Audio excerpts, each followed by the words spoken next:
2 years ago, my world fell apart. I discovered that my husband had cheated on me, but the pain only deepened when I learned the other woman was my younger sister. To make matters worse, they even sent me an invitation to their wedding, and my mother was planning to attend. It felt like a double betrayal, not only from my husband but from my own family.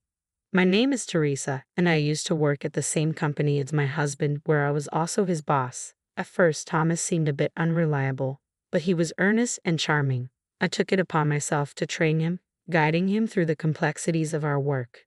In the beginning, he was anxious about the unfamiliar tasks, but over time, we developed a strong bond. I remember the thrill of when he asked me out. It was our first step beyond professional boundaries, and my heart raced at the thought of it. We began dating, and 7 months later, he was excelling in his role, even earning praise from my colleagues. His success felt like my own. Not long after, he was promoted and moved to a different department. Shortly after that, he proposed, and we had a beautiful wedding. My parents and my younger sister, Judy, immediately warmed to him, especially Judy, who was the same age as Thomas and bonded with him quickly. She had just ended a relationship and often expressed how envious she was of our marriage. After our wedding, I continued balancing my career and home life, supporting Thomas in both. But about a year into our marriage, I started noticing a change. Thomas began coming home later and later. This was the beginning of a series of events that ultimately led to our divorce and the painful truths that followed. As time went on, Thomas and I began sharing fewer meals together. It was a sign that our schedules and perhaps our lives were drifting apart. One evening, I decided to address the elephant in the room. Thomas, we haven't really talked about work lately. Is everything okay? You've been coming home late every day. If there's anything I can do to help, just let me know. There isn't, he replied curtly. He used to share everything with me, but now it seemed even mentioning work irritated him. On his days off, Thomas would either sleep the day away, claiming exhaustion, or go out alone to clear his head. I could feel the distance growing between us, so I suggested something to help us reconnect. Hey Thomas, how about we go to a spa together next month during the holiday? My sister recommended a great place. A spa, he said, showing little enthusiasm. But I went ahead and booked the reservation anyway, hoping it would be a nice break for both of us. A week before our planned trip, I tried to finalize the details. Thomas, what time should we leave for the spa next week? Oh, is that next week? He said, sounding distracted.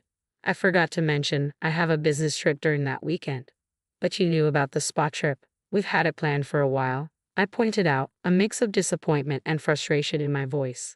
Well, it's work, so it can't be helped, he replied nonchalantly, and that was that. His department was busy as ever, sending him on business trips left and right. Reluctantly, I gave up on our plans. That weekend, as always, Thomas left early for his supposed business trip. If things had gone as planned, we would have been on our way to the spa together.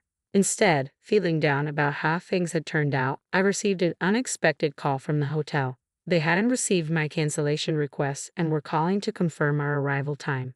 In that moment, I decided to seize the opportunity and invite Judy, but when I called my parents' house, I was told she had been out all day. Feeling lost and needing some support, I invited my mother instead. I didn't expect her to agree, but to my surprise, she did. Are you sure it's okay to leave Dad alone? I asked, concerned. I'm more worried about you than your father, she replied, sensing my mood and choosing to accompany me to lift my spirits. I'm happy to take a trip like this with you.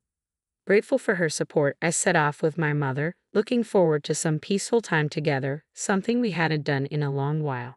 But when we arrived at the hotel, everything changed. Mom, look at that, I gasped in disbelief.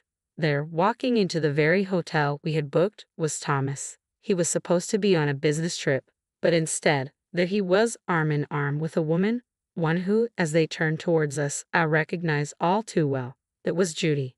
The shock hit me like a wave, and before I knew it, I was back at home, barely remembering the journey. My mother made tea, and slowly, the reality of what I had seen started to sink in. Thomas had been lying to me, and so had Judy. After regaining some composure, I called Thomas's department to confirm my suspicions. As I had guessed, they had cut back on his business trips and overtime. There was no reason for him to be traveling so much. Discussing the situation with my mother, we pieced it all together. On the nights he claimed to be working late or on business trips, Judy was consistently absent from home. The truth was undeniable. They had been meeting up all along. Anger flared inside me, drowning out the sadness. "Mother, I'm divorcing Thomas," I said firmly, "and I don't want to see Judy. I won't be visiting the house for a while."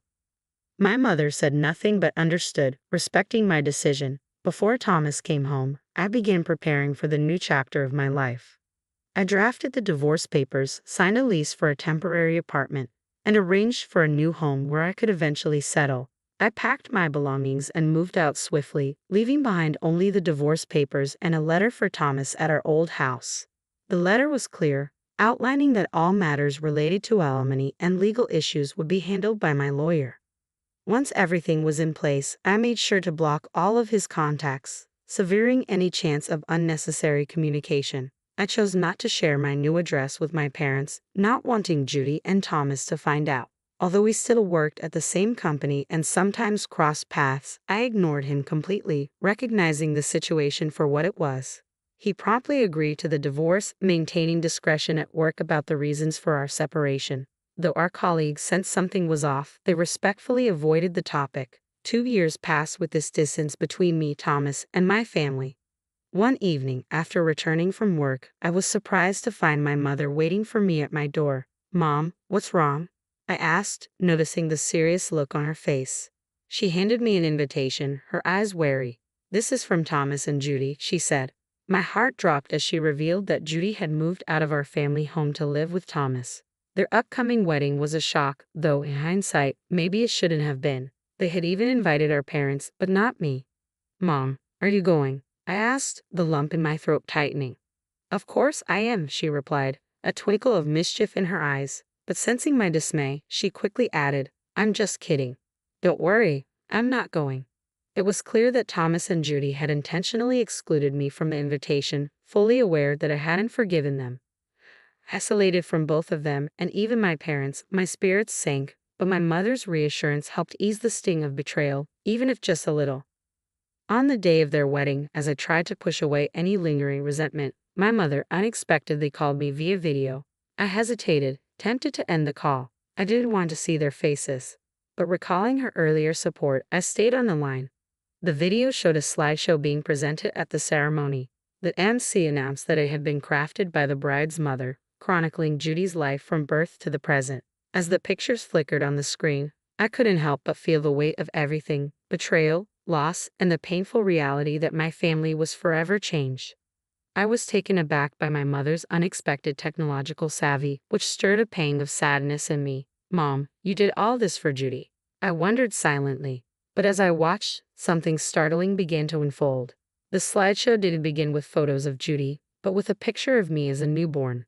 The resemblance between Judy and me as babies might have confused some, but as the slideshow continued, it became clear that the focus was unexpectedly on me. The guests seemed to relax into the nostalgic atmosphere, but I noticed Judy's expression tightening. The MC began narrating. "Since she was young, the bride has always been devoted to her family, a diligent student who succeeded in entering her desired university." Murmurs rippled through the crowd, as some of Judy's friends and colleagues who knew her actual academic and professional history exchanged confused glances. "Ha, is that a photo from the university welcome party? Judy didn't go to such a prestigious university, did she?" one whispered. "Hey, isn't that from the company's welcome party?" another questioned. The guests' growing confusion escalated as they scrutinized the slides. "Wait a minute, this isn't Judy at all," someone remarked. Even Thomas looked taken aback, murmuring, "What the hell is this? This isn't Judy." Unaware of the growing tension, the MC continued, narrating how the bride had first met Thomas at the company where she had mentored him before becoming his wife. The slides were telling my story, not Judy's. The revelation was becoming undeniable. The slideshow shifted again, now showing photos from my wedding with Thomas. The MC's confusion mounted as the pictures told a story entirely different from the one they had expected. The atmosphere grew tense, and it was clear that something was terribly amiss. At that moment, my mother stepped onto the stage, taking the microphone from the flustered MC.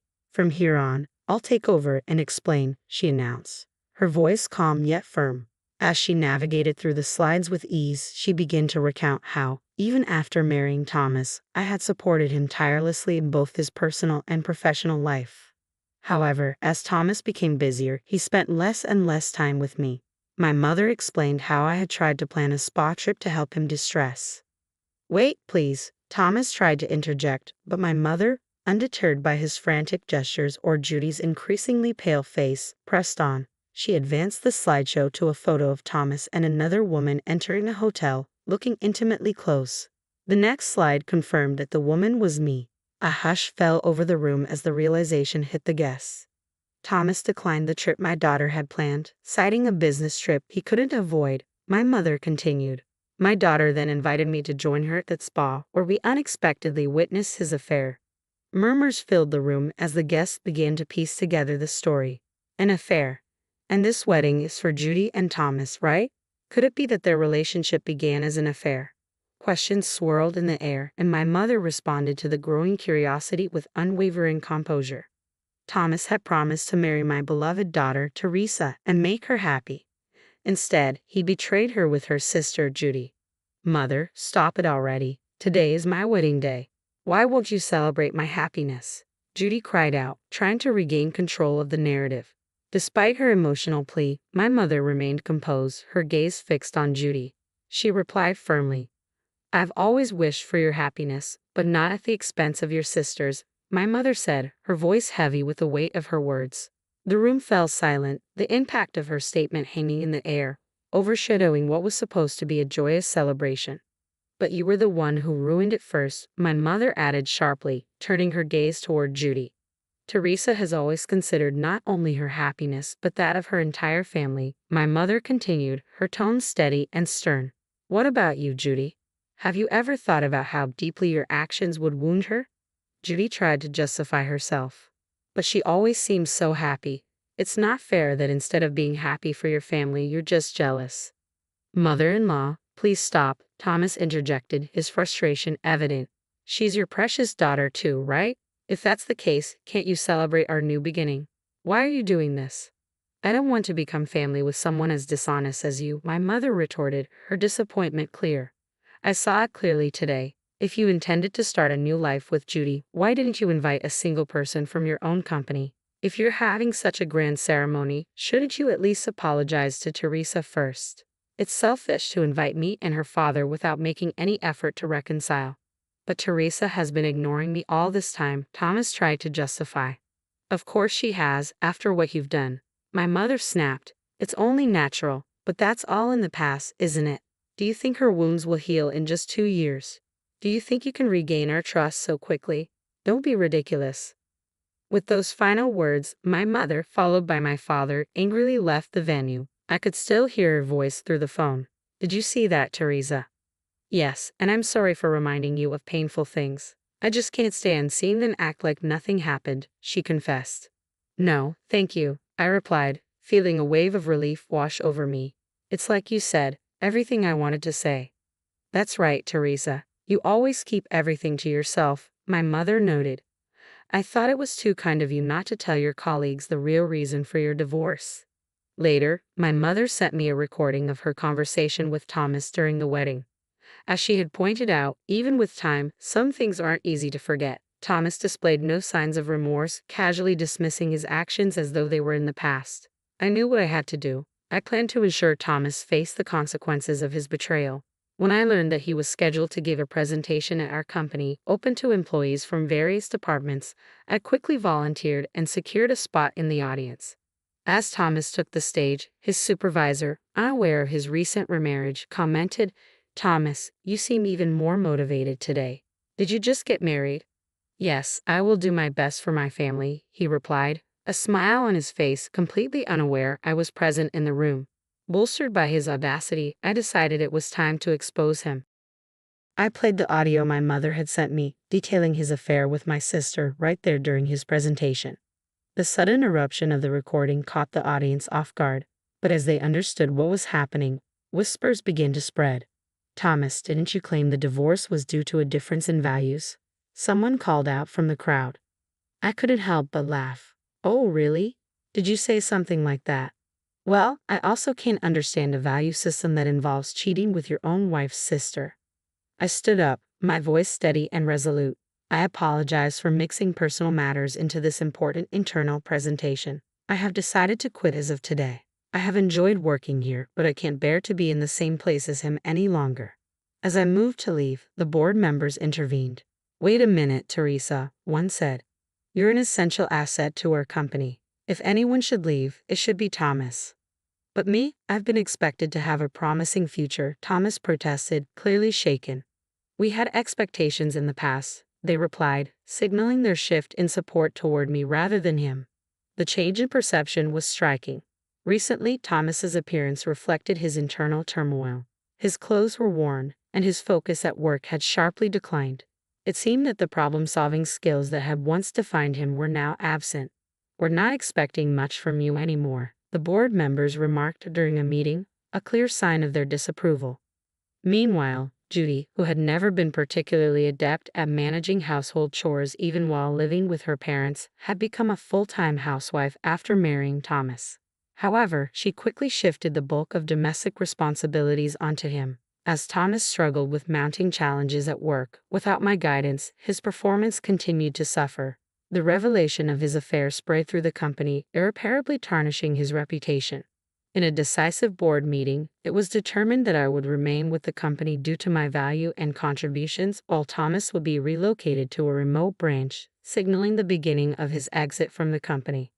Judy, who had once enjoyed a comfortable life financed by Thomas, quickly abandoned him when she learned of his impending job loss. She soon attached herself to another man who turned out to be a freeloader burdened by his debts. As a result, Judy found herself working 3 jobs, struggling to make ends meet both day and night.